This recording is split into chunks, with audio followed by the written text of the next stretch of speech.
제가 이민 가서 살던 그 시카고는 겨울이 대단합니다. 얼마나 추웠는지 한번 이렇게 추위가 몰려오면 영하 20도 막 영하 30도씩 내려가고요.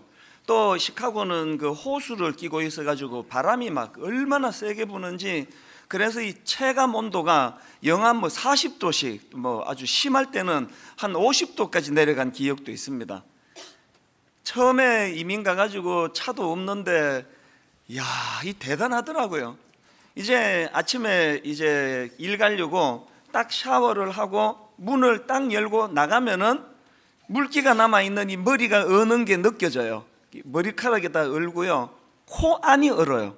콧물이 다 얼 정도로 그렇게 막 지긋지긋하게 춥고, 눈은 또 얼마나 많이 오는지, 한번 오면은 막 무릎까지 눈이 오고 이러니까, 또 겨울이 또 굉장히 깁니다.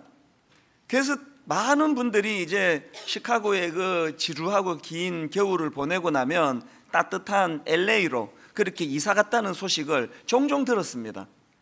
그래서 제 기억으로는 그 시카고 겨울은 별로예요. 그리고 또 막 거의 그 구름 끼고 우중충하고 그런 날씨이기 때문에 시카고 겨울은 별로 그립지가 않고요. 처음에 한국에 제가 돌아오고 나서 시카고 가을이 너무 그리운 겁니다. 그 미국은 거리의 그 가로수가 다 활엽수기 때문에 잎이 넓적넓적하기 때문에요. 가을이 되면은 막 형형색색으로 단풍이 물이 드는데, 제가 살던 동네는 그렇게 좋은 동네도 아닌데도 불구하고 창문을 딱 열면 바로 설악산이에요. 얼마나 그 아름다운지 이거 잊을 수가 없습니다. 그래서 제가 이제 여기민으로 한국에 돌아오고 나서는 겨울은 그쪽으로 쳐다보고 싶지도 않고요. 가을, 가을에 시카고 한번 다녀오면 좋겠는데, 그런 생각을 했는데, 웬걸 자꾸 이제 시간이 가면 갈수록 가을보다 시카고 겨울이 너무 그리워지는 거예요. 그게 참 이상하다. 최근에도 우연히 제가 검색을 하다가 보니까 시카고 날씨가 있어서 검색을 해봤더니요, 그 당시로 현재 시카고 날씨가 영하 21도랍니다. 그러니까 여기 며칠 전 이야기예요. 이게 체감 온도는 아마 한 40도 되겠다. 그리고 어떤 사진이 하나 있는데, 그 호숫가, 미시간 호숫가에 그 차를 세워놨더니 그 물이 그냥 어떻게 바람에 넘쳤는지 그 차 전체가 얼음으로 꽁꽁 이렇게 도배가 된 그 사진도 보고 이러는데, 그 지긋지긋하지 않고 너무 그리운 거예요. 너무 가보고 싶은 겁니다. 그 참 이상하다. 그 가을이 더 가고 싶었는데 왜 겨울이 더 그리울까? 제가 이런 생각을 하는데 답은 찾지를 못했는데, 그리고 이제 며칠 뒤에 지난주 화요일입니다. 저희 교회에서 교역자 송별회가 있었습니다. 이제 여러 교역자들이 유학으로 또 교회를 부임해서 이렇게 나가다 보니까 울기도 하고 또 있었던 추억도 얘기하고, 제가 그 뒤쪽에서 그걸 참석을 하다가 불쑥 왜 시카고 가을보다 겨울이 더 그리웠는지 답을 찾은 거예요. 앉아 있다가 이거였구나. 왜 그랬냐 보니까요, 시카고 날씨 그 매서운 추위가 그리웠다기보다는 그 혹독한 추위 속에서 함께 울고 함께 웃던 그 친구들이 그리웠던 거예요. 요즘은 잘 모르겠는데 그 80년 초 제가 그 이민 갔을 때는 주로 유학생들이 좀 경제적으로 넉넉한 분들은 뉴욕이나 LA 쪽으로, 캘리포니아 쪽으로 보통 유학을 가고요. 제가 살던 시카고는 좀 서민들, 그래서 열심히 아르바이트하고 돈 벌고 그렇게 빠듯한 유학생들이 대부분이었습니다. 그러다 보니까 너나 없이 가난했습니다. 너나 없이 전부 그냥 중고차 사가지고 시동 안 걸린다 그러면 또 쫓아가가지고 또 점프 케이블 가지고 시동 걸어주고, 그렇게 함께 울고 함께 웃던 그 친구들이 너무 그리운 겁니다.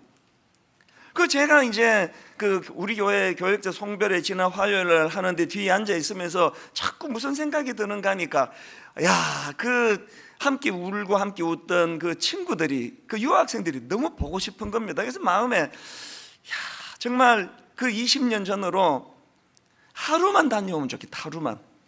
딱 하루만 그 시절 그 모습으로 그 친구들과 함께 같이 그렇게 캠퍼스에서 지내던 그거네 딱 하루만 경험하면 좋겠다고 그러다가 불쑥 진짜 놀라운 진리 하나를 깨닫고 마음이 너무너무 감사했는데, 그게 뭐냐 하니까요, 저는 죽었다 깨어나도 80년대 20년 전으로 못 돌아갑니다. 어떻게 돌아가겠습니까? 백투더 퓨처 뭐 영화나 나오지 그게 가능하겠습니까?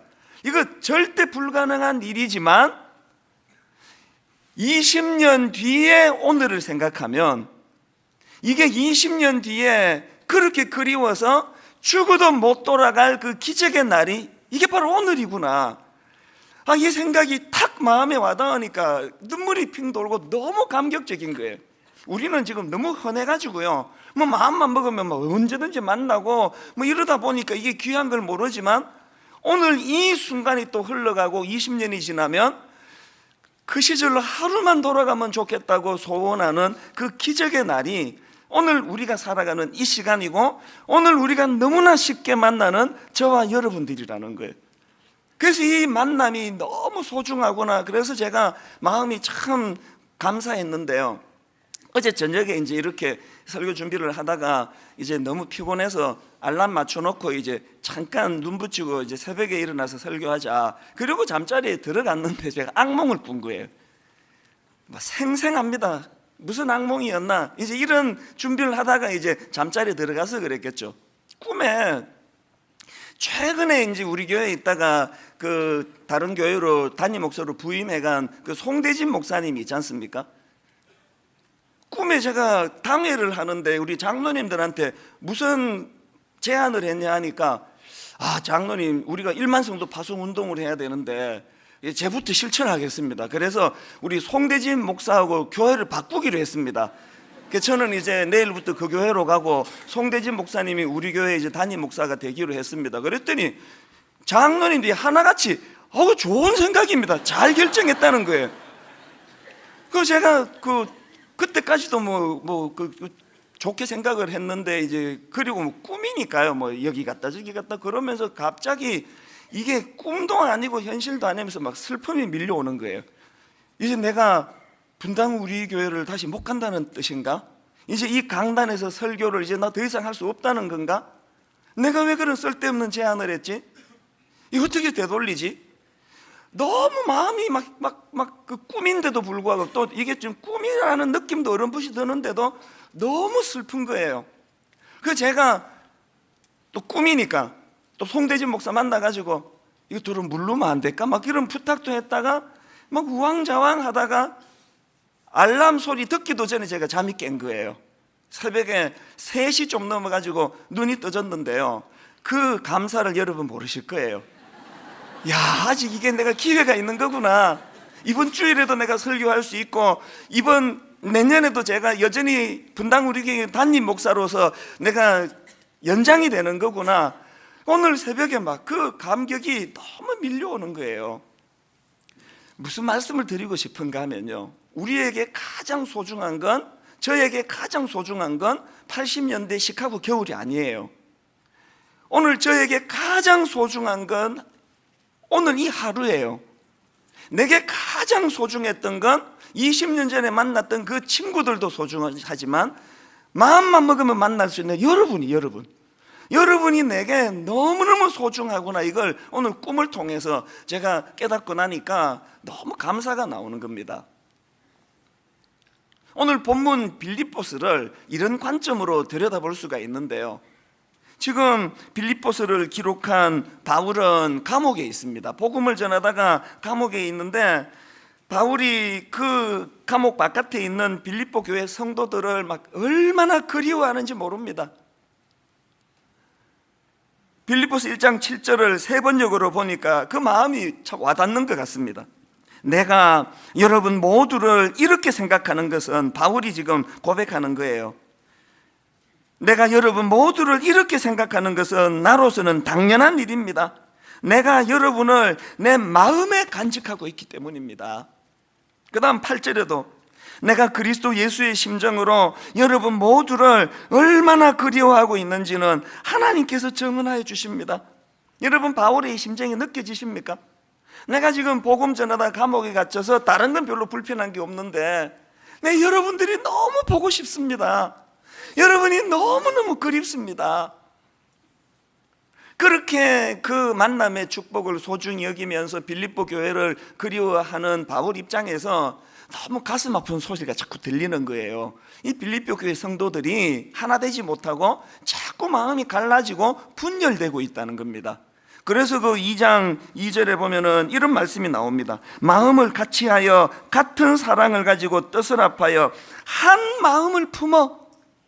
그 바울의 애절함이 느껴지는 거 아닙니까? 유대교 출신 기독교인들이 할례를 받아야 진정한 크리스찬이 된다, 그런 주장을 하는 것 때문에 그 말에 찬성하는 파, 그 말에 반대하는 파, 그렇게 마음이 갈라져 있으니까 한 마음이 돼야 된다. 한 마음이. 사실은 여러분, 성탄절이야말로 이 빌립보서 2장 2절에서 바울이 말하는 마음을 같이하여 같은 사랑을 가지고 뜻을 합하여 한 마음을 품어, 이 말씀이 구현돼야 되는 게 그게 성탄절이에요. 왜 그렇습니까? 예수님이 아기의 몸으로 이 땅에 오신 목적이 그거거든요. 에베소서 2장 14절, 그는 우리의 화평이신지라 둘로 하나를 만드사 원수된 것 곧 중간에 막힌 담을 자기 육체로 허시고, 그냥 틈만 나면 담을 쌓고 틈만 나면 그냥 마음에서부터 멀어져 나가는 우리 인간들을 위하여 예수님께서는 원수되었던 하나님과의 관계 회복은 말할 것도 없고, 그게 다가 아니에요. 나와 너 사이에 이 막힌 담을 허시로 주님 오셨다는 거예요. 성탄절을 맞이해가지고 뭐 그냥 고급 뷔페 식당에서 밥 한 끼 먹는 그게 성탄의 의미가 아닙니다. 무슨 일로 이 만남의 소중함을 놓쳐버리고 잃어버리고 그렇게 살아가는 우리에게 오늘도 주님께서는 그는 우리의 화평이신지라 둘로 하나를 만드사 원수된 것 곧 중간에 막힌 담을 자기 육체로 허시고, 나와 너 사이에 담을 허물어 주신 그분이 오늘 이 땅에 오시는 날이다. 그래서 성탄절이 소중한 의미로 자리 잡는 그런 성도님들이 되시기를 바랍니다. 이런 관점으로 빌립보서를 쭉 정독을 하다가 보니까 그 바울의 심정이 그 교회 안에 그 그냥 아무것도 아닌 것 가지고 마음이 갈라지고 분열이 되고 이렇게 다투고 있는 그 빌립보 교회를 향한 바울의 그 대안이라 그럴까요? 하나 되는 그 대안이나 그 조건들을 쭉 묵상을 해보니까 이게 오늘 한국 교회에, 한국 사회에 그대로 적용이 되겠다는 생각이 드는 겁니다. 바울이 그렇게 분열된 빌립보 교회 성도들에게 무슨 대안을 주느냐? 두 가지 대안을 주는데, 니들이 버릴 게 하나 있다, 그리고 니들이 취해야 될 게 하나 있다. 그 두 가지를 제시하는 겁니다. 여러분, 회복을 위한 두 가지 대안 중에 첫 번째가 버릴 게 있대요. 그게 뭐냐? 이기적인 야망과 헛된 자만심을 버리라는 겁니다. 오늘 본문 3절을 보십시오.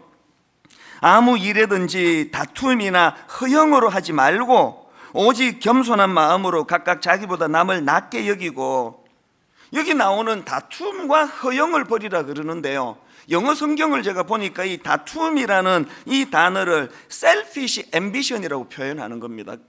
이기적인 야망을 버리라는 거예요. 그런가 하면은 그 다음 나오는 이 허영은 원어로 보면은 망상, 착각, 허풍, 이런 뜻을 가진 단어예요. 그러니까 여러분, 그 앞에 나오는 다툼이라는 것은 자기를 드러내고자 행하는 모든 행동들을 말하는 거라면, 그 뒤에 나오는 허영이라는 것은 이런 이기적인 야망을 가지고 행동하는 사람들이 가지는 헛된 자만심을 이야기하는 거예요. 이걸 버려야 된다는 겁니다. 저는 우리 교회 젊은 교역자들에게 종종 부탁합니다. 부교역자 시절은 꽃 피울 때가 아니다. 부교역자 시절은 깊이 뿌리를 내릴 때다. 뿌리를. 그럼 무슨 뿌리를 내리느냐? 2장 3절을 다시 한번 보십시오. 아무 일에든지 다툼이나 허영으로 하지 말고 무슨 뿌리를 내립니까? 오직 겸손한 마음으로 각각 자기보다 남을 낮게 여기고. 교역자들도 인간인지라 자칫 잘못하면은요, 경쟁 구도가 돼요. 중등부 교역자, 고등부 교역자 은근한 라이벌의식 느끼기 쉽고요, 대학부 교역자, 청년부 교역자, 유아부 교역자, 유치부 교역자, 그렇게 비슷한 그룹의 분들이 자칫 잘못하면은 그 경쟁이 될 위험이 많은데 저는 자부합니다. 분당 우리 교회는요, 이 부분에 대해서는 제가 확신합니다. 얼마나 아름다운지 몰라요. 중등부 교역자가 고등부 교역자에게 자기 노하우를 다 알려주고, 고등부도 그렇게 하고, 교구 사역자들도요, 그 오래 교구를 맡다가 보면은 그 자기만의 노하우가 생기잖아요. 요렇게 하니까 성도들이 좋아하시네. 그러면 자칫 잘못하면 이거 영업 비밀이에요. 다 그렇게 하면 안 되잖아요. 나만 이렇게 하고 싶은 본능이 있잖아요. 제가 우리 젊은 교역자들이 참 귀하다고 생각되는 게요, 그룹별로 화요일 오전마다 모임을 가지면 아낌없이 다 나눕니다. 왜 그걸 나눌까요? 부교역자 시절에는 자기 혼자 히트치고 자기 혼자 꽃 피우는 때가 아니라 뿌리를 내릴 때니까. 그 뿌리가 뭐라고요? 잘못된 동기, 잘못된 야망, 그런 것으로부터 시작되는 셀피시 앰비션, 이 이기적인 야망을 내려놓고, 또 허영, 헛된 자만심을 내려놓고 서로가 다 나보다 남을 낮게 여기는 이 훈련하면서 뿌리를 내릴 때니까요. 제가 그런 이야기를 합니다. 당신들이 항상 이렇게 양보하고 그냥 베풀고 그런 거 아니다. 이제 조금만 지나면 담임 목사 된다. 나 봐라. 담임 목사가 한 명이니까 나는 양보할 것도 없고 그냥 뭐 달려가기만 하면 된다. 그런 날 온다. 그 담임 목사 되기 전에 할 수 있는 대로 남을 나보다 낫게 여기고 서로 위해주고, 막 오늘 내가 막 설교 막 대히트 칠 수 있지만 또 내일 새벽을 맡은 그 교역자를 배려해서 마음을 좀 나누고 공유하고, 이런 훈련을 할 때다. 이게 지금 바울이 말씀하시는 버릴 것, 이기적인 야망과 헛된 자만심 아닙니까? 주님 오신 성탄절날 여러분이 버려야 될 이기적인 야망, 헛된 자만심은 뭔지를 곰곰이 생각하는 성탄절이 되시기를 바랍니다. 그런가 하면은 두 번째로 바울이 주시는 대안이 뭐냐 보니까 취할 게 하나 있대. 취해야 되는 거. 그게 뭐냐 하니까 예수님이 보여주신 권리 포기의 모범이에요. 권리 포기. 지금 오늘 본문의 구조를 한번 보십시오. 5절에서 바울이 너희 안에 이 마음을 품으라 곧 그리스도 예수의 마음이니, 그러고 쭉 설명하고 맨 마지막에 결론이 뭐냐 하니까 8절을 한번 보십시오. 사람의 모양으로 나타나서 자기를 낮추시고 죽기까지 복종하셨으니 곧 십자가에 죽으심이라. 지금 바울이 말하는 예수의 마음을 품으라는 것은 기적을 베푸시는 능력의 주님, 귀신을 쫓아내시는 놀라운 하나님의 아들로서의 모습도 있지만, 궁극적으로는 십자가에 죽으시는, 십자가 지시는 예수님의 정신을 품으라는 그 얘기예요. 너희 속에 이 마음을 품으라는 것은 죽기까지 우리를 구원하시려 십자가 지기까지 사랑하시는 그 주님의 정신을 품으라는 거예요. 그러면서 그 중간에 설명을 보니까 6절부터 한번 보십시오. 그는 근본 하나님의 본체시나 하나님과 동등됨을 취할 것으로 여기지 아니하시고 오히려 자기를 비워 종의 형체를 가지셔서 사람들과 같이 되셨고, 뭘 이야기합니까? 권리 포기, 권리 포기. 그래서 7절을 현대인의 성경으로 보니까 이렇게 번역합니다. 오히려 자기의 모든 특권을 버리시고 종의 모습으로 사람들과 같이 돼요. 십자가가 뭐라고요? 하나님으로서의 기득권을 내려놓고 권리를 포기하고 종의 자리로 간 그 사건, 이게 십자가라는 거예요. 그러니까 저는 이 권리 포기라는 거예요. 권리. 이게 어떻게 가능하냐? 제가 지난 여름에, 여러분 혹시 그 원더걸스라고 다 아시죠? 2007년도에 이 걸그룹 원더걸스가 결성이 돼가지고요, 미국으로 진출했습니다. 그 제가 2009년도에 LA에 그 1년간 안식년으로 그때 풀러 신학교를 다닐 때 TV를 켜면은요, 야, 그 진짜 신기하더라고요. 여러 번 봤습니다. 세상에 그 미국 TV에 한국의 이 원더걸스 애들이 나와가지고 쫙 써가지고 Nobody want you 이러면서 그 텔레비에 나오는데 막 그게 너무 신기하고 감사한 거예요. 세상에 이 대한민국이 이렇게까지 발전했구나. 그 미국 TV에 이 애들이 나와가지고 원더걸스가 막 한창 그렇게 주가를 높이던 그 즈음인데요, 선예라는 그 자매 아시죠? 이 선예는 그 그룹의 리더였습니다. 리더. 그랬는데 여러분, 인기 절정일 때 폭탄 선언을 했잖아요. IT에 선교 갔다가 거기서 선교사님을 만나가지고 그 선교사님과 결혼 발표를 하고, 더 놀라운 거는 자기는 이제 은퇴하고 이 열악한 IT에 5년 동안 머물면서 그렇게 선교 활동을 펼칠 거라고. 한때 그게 화제가 됐습니다. 그 선예를 지난 여름에 제가 만난 거예요. 야, 이 걸그룹이요, 20대만 10대만 좋아하는 게 나 56살인데 너무 설레고 막 사인해달라 그러고 막 그렇게 너무 좋았습니다. 같이 이제 그 남편이랑 그 선녀 자매랑 같이 이제 저녁을 먹으면서 제가 물어봤습니다. 그 무대에서의 박수는 이 마약 같은 건데, 한때 그냥 막 가슴이 뜨거워져 가지고 은퇴하고 그 열악한 IT에서 어려운 환경에서 살다가 보면 그 후회스러울 때가 있을 텐데, 그 마약 같은 그 박수 소리가 그리워지고 그럴 때가 있을 텐데, 그 다시 무대에 서고 싶은 충동은 안 생깁니까? 그랬더니요, 깜짝 놀랄 말을 하더라고요. 한마디를 하는데 이렇게 이야기하는 겁니다. 목사님, 기준이 달라지니까 미련이 없어지더라고요. 와, 이게 너무 와닿는 거예요. 기준이 달라지니까 목사님, 미련이 없어졌습니다. 어떻게 20대 그 어린 자매가, 이게 지금 누가 목사고 누가 선녀인지 막 헷갈릴 정도예요. 내가 선녀인가? 그건 아닌 것 같고, 계속 그게 머리에 맴도는 거예요. 목사님, 기준이 달라지니까 미련이 없어지던데요. 제가 이 자매를 그 토론토에서 만났는데요, 한국으로 돌아와가지고 막 이제 선녀 그러면서 이제 검색을 하면서 여러 자료를 봤더니 어떻게 이런 말을 할 수 있었을까 보니까요, 한 인터뷰에서 한 말에서 내가 답을 찾았습니다. 이런 말을 했더라고요. 어느 인터뷰에서 가수로서 정상의 위치까지 오르고도 공허함을 채울 수가 없었습니다. 하지만 예수 그리스도를 인격적으로 만나고 제 삶이 달라졌습니다. 그 다음 들어보세요. 예수를 위해 살지 않고 나를 위해 산다는 그것이 원죄라는 걸 비로소 깨달았습니다. 너무 제가 은혜를 받았습니다. 예수님을 위해 살지 않고 자기 자신을 위해 사는 그게 원죄라는 거예요. 이 자매가 기준이 달라지니까 미련이 없어졌다니. 그러면서요, 너무 행복한 거예요.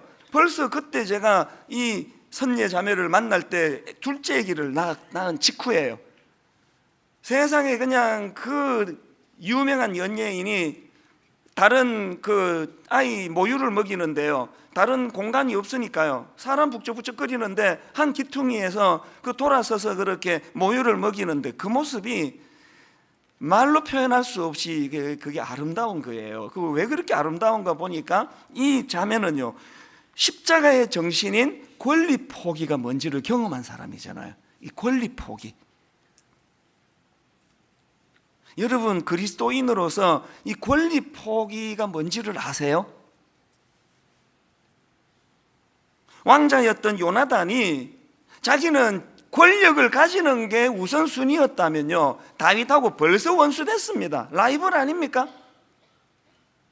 요나단은 자기가 누리게 될 권력보다 더 소중한 건 사람과 사람과의 우정이다. 어떤 것보다 다윗과의 우정이 내게는 중요하다는 우선순위 기준이 세우고 나니까 왕좌라고 하는 그 놀라운 권리까지도 포기하잖아요, 요나단이. 여기에 반해가지고 예수님이 오시던 그 당시로 헤롯 왕 보세요. 어떤 자기가 누리는 권력, 권리를 내려놓을 마음이 없다가 보니까 예수님이 나셨다는 그 기쁜 소식에 어떡합니까? 베들레헴 일대의 2살 아래 남자애들을 다 죽여버리는 천인공노한 짓을 저지르는 거 아닙니까? 오늘 우리가 슬픈 게 뭐예요? 권력을 가진 사람들, 정치하는 사람들, 심지어는 대학 교수님들, 심지어는 저 같은 목회자, 권리 포기가 뭔지를 모르고 그 자리에 있는 것 같은 느낌을 줄 때가 한두 번입니까? 여러분, 권리 포기라는 이 예수님의 십자가에서 녹아나온 이 권리 포기가 뭔지를 아십니까?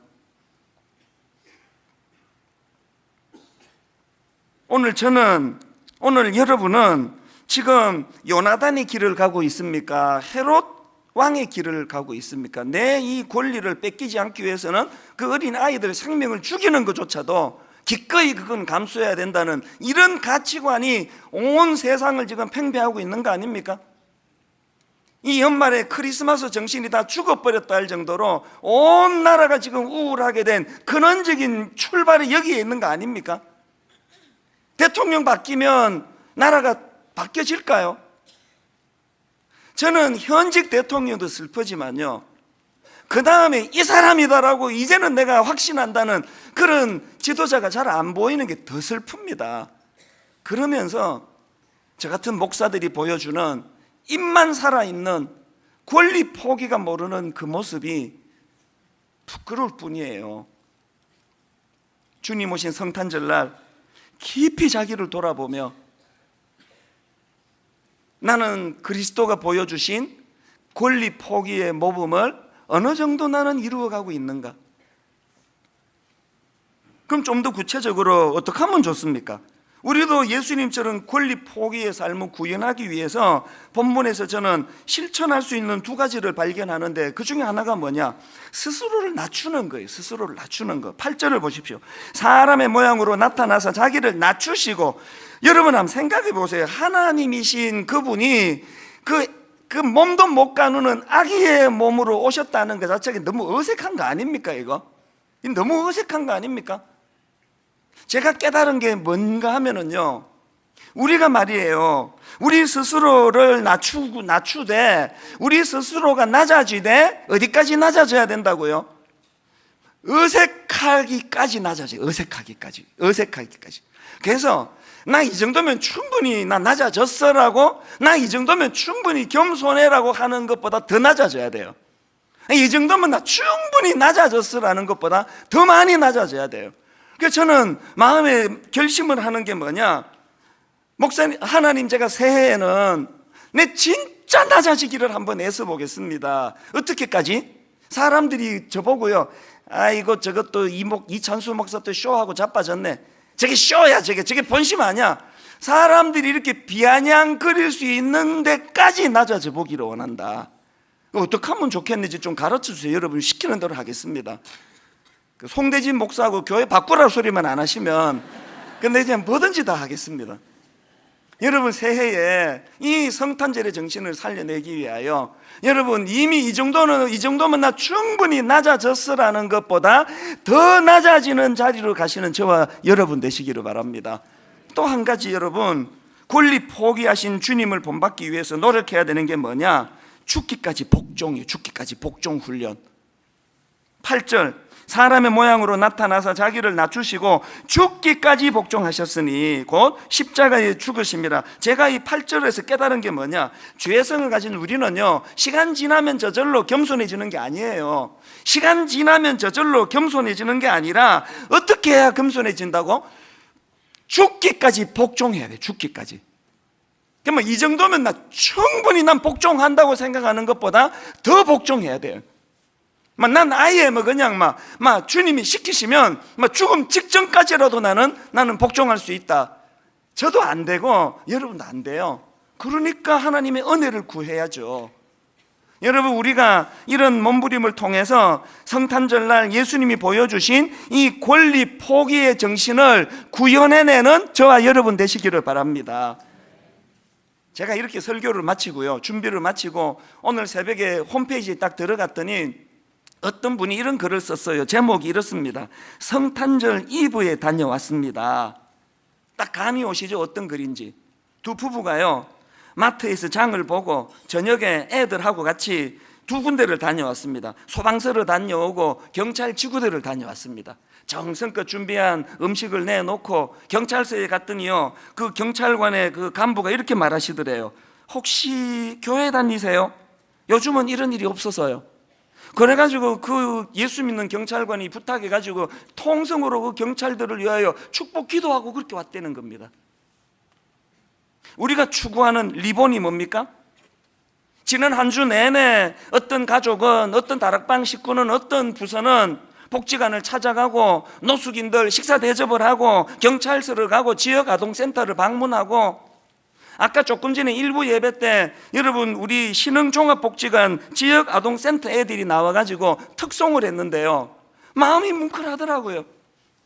오늘 주님이 이 땅에 오셨기 때문에 분당 우리 교회가 여기 있게 됐고, 분당 우리 교회가 여기 있게 돼가지고 신흥복지관의 저 어린아이들이 꿈을 가지고 너무너무 기뻐하며 저렇게 합창을 하는 일이 가능했구나.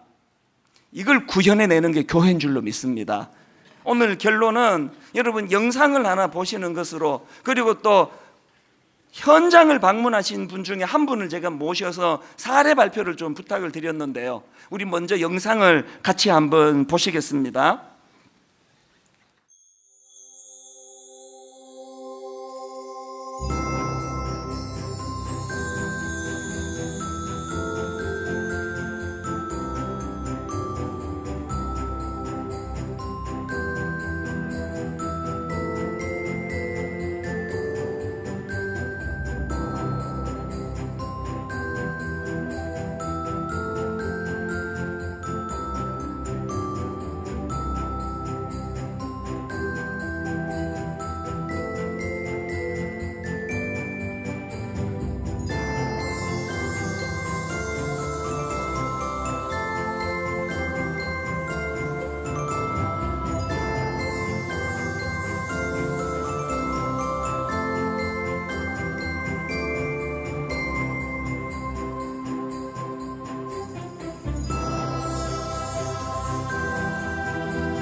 많은 분들이 드림, 섬김, 누림, 이 크리스마스 리본을 누리셨는데요, 이제 오늘 결론으로 이제 우리 한 성도님을 모실 텐데요, 이분은 8교구 순장님이세요. 김순숙 순장님 나오셔서 크리스마스를 어떻게 아름답게 보내셨는지 이제 나오셔서 간증하실 텐데요, 우리 큰 박수로 맞아주시기 바랍니다.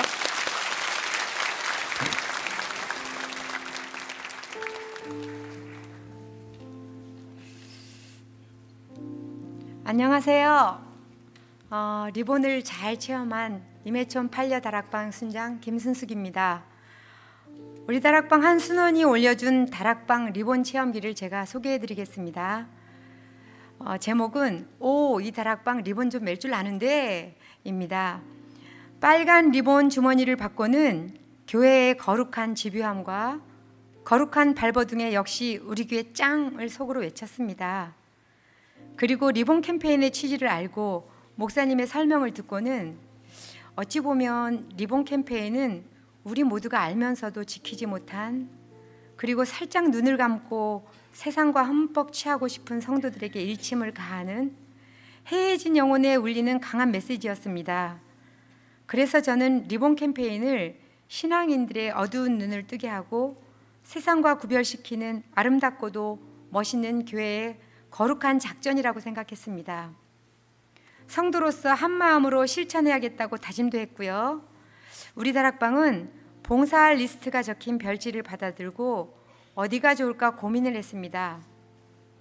리본을 실천할 곳이 이렇게나 많음에 찔림을 느꼈고 그동안 나만 보고 달려오며 부끄럽기도 했습니다.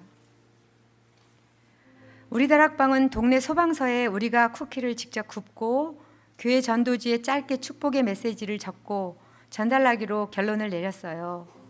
그리고 다 함께 모여서 만들고 굽고 적고 포장하고를 했지요. 한 살 아기부터 55세 권사님까지 함께 조물조물 웃으며 리본을 실천하는 과정은 순원 모두가 리본이 되는 순간이었습니다. 맛도 포장도 또 그 안에 아기 예수님의 축복의 메시지도 보기에 참 좋았답니다. 커피 믹스 한 박스와 정성껏 구운 쿠키를 들고 다락방 가족들이 소방서에 들어서자 소방관 아저씨들이 싫지 않은 표정을 지으며 깜짝 놀라셨습니다. 그런데 손사래를 치면서 저 김영란법 때문에 받기 곤란합니다. 속으로 저희는 안 받으시면 우리가 곤란합니다 했어요. 그래서 말씀드렸죠. 계속 입꼬리를 올리고 눈을 초롱초롱하게 뜨고 말이죠. 이렇게 말했어요. 저희가 만들었고요. 하나님 사랑을 실천하고 고생하시는 소방관님들께 그저 감사해서 드리는 거예요. 받아주세요. 네.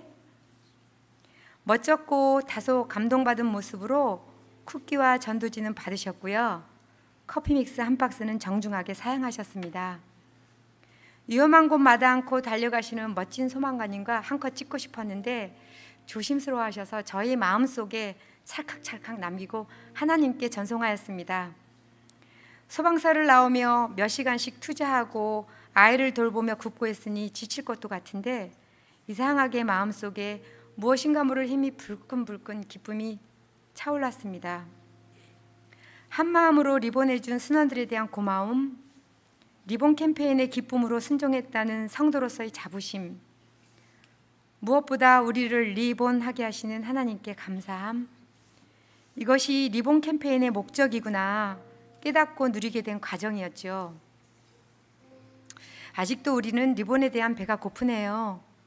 빨간 주머니도 꽉꽉 채워야겠고 아이들에게 리본 정신을 잘 가르쳐야겠고 또 나와 의견이 다른 가족에게 휴일과 축제로 변한 성탄절의 위장된 평화와 거짓된 기쁨을 설명하고 리본의 성탄절로 만들어가야 하고요. 평생 실천해야 하고요. 이제 시작입니다.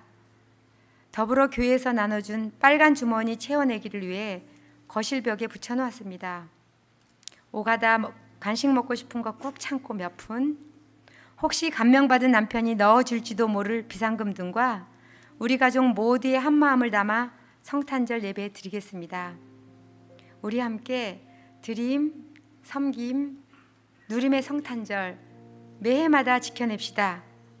크리스마스에 대한 성도들이 해해진 마음을 울리는 가르침이자 홀리데이를 외치며 예수님을 믿고 살라는 세상의 외침에 대한 용기 있는 선언인 리본. 예수 믿어 거듭난 우리에게는 너무나 당연한 것일지도 모르겠습니다. 리본의 끈이 계속 이어지기를 간절히 바라며 우리 다 같이 외쳐볼까요? 리본 크리스마스. 감사합니다.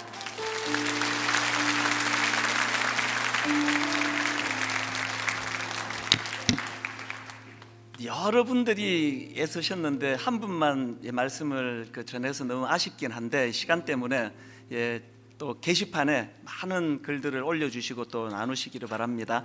이제 제가 잠깐 오늘 이제 드림, 그동안 그 파우치에 모아왔던 헌금을 하나님께 드리면 저희들이 이제 이것을 또 곳곳으로 이제 전해 나누어 드릴 텐데요. 이제 우리 헌금할 동안에 특별 공연이 있습니다. 월드비전 합창단 그 분당에 있는 월드비전 합창단 아이들이 특별 공연을 할 텐데 이 아이들에게도 큰 박수 부탁합니다. 잠깐 기도하고 이제 헌금 드리도록 하겠습니다. 하나님 아버지, 이렇게 기쁘고 좋은 날 주신 거 감사합니다. 하나님, 우리가 크리스마스의 정신을 되살리고 기뻐하고 감사하고 감격하는 귀하고 아름다운 성탄절이 되게 하여 주시옵소서. 드려진 예물 적절한 곳에 잘 전해지도록 하나님 도와주시고 간섭하여 주시옵소서. 감사드리옵고 예수님 이름으로 기도드립니다. 아멘. 우리 월드비전 합창단 큰 박수로 맞아주시기 바랍니다.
우리 한 번 더 큰 박수로 축복합니다. 너무 수고 많고 감사합니다. 우리 한 번 더 옆에 분들하고 인사, 이렇게 한 번 더 인사하시겠습니다. 메리 크리스마스, 메리 크리스마스. 우리 자리에서 다 일어나셔서 126장 찬송입니다. 천사 찬송하기를 거룩하신 구주께 영광 돌려보내세. 126장 찬양입니다. 손뼉 치면서 기뻐하며 찬양합니다. 천사 찬송하기를 거룩하신 구주께 영광 돌려보내세. 구주로를 하셨네. 크고 작은 나라를 기뻐하다 파여. 영광 받을 왕의 왕, 영광 받을 왕의 왕, 베들레헴 가신 주. 영광 받을 왕의 왕, 베들레헴 가신 주. 오늘 나신 예수는, 오늘 나신 예수는 하늘에서 내려와 저녁 몸에 나셔서 사람 몸을 입었네. 세상 모든 사람들은 영원하신 주님 영광 돌려보내며 영광 돌려보내며 높이 찬양하여라. 영광 돌려보내며 높이 찬양하여라.